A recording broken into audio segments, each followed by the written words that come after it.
It's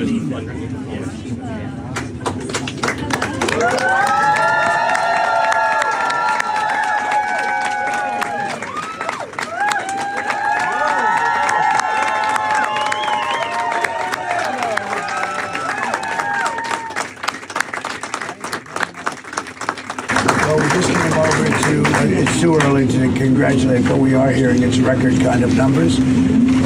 Caroline, do you want to just tell them what you told me a little while ago? Sure, yeah. Enthusiasm is very high. We're seeing our voters are turning out, especially in rural areas across the country, and we see Democrat areas are not turning out as great as our people. So your people are ready, and they're turning out for you, sir. And we had a big lead. I have been everywhere. We've been in Pennsylvania, of course, but I've done campaign events in over 260 cities across 40 states. We did 2 in Virginia yesterday. We've been all over the place. So there are people coming to the events, Rachel, that have never been there before. And I think the Hispanic and Latino vote is going to be historic this time. I think there's going to be a demographic shift.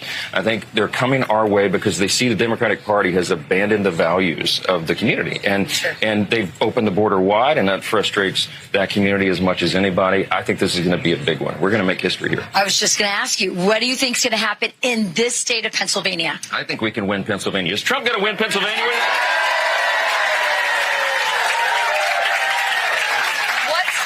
President Trump is doing better with women than Kamala Harris is doing with men. So this is a real challenge for Kamala Harris's campaign. And, you know, I'm proud to be one of the strong and intelligent women, despite Kamala Harris's allies in her campaigns attacking us, who've worked very hard campaigning with President Trump. You see governors like Sarah Huckabee Sanders, as well as Kristi Noem, crisscrossing the country, Lara Trump, myself. President Trump's campaign is led, of course, by Susie Wiles. But our message is, if you look at President Trump's leadership, there were more women in the workforce than ever before. We had the highest wage and salary increase in President Trump's economy. And then compare that to where we are today. Inflation is at a historic high. You have a wide open border with major concerns about safety and security.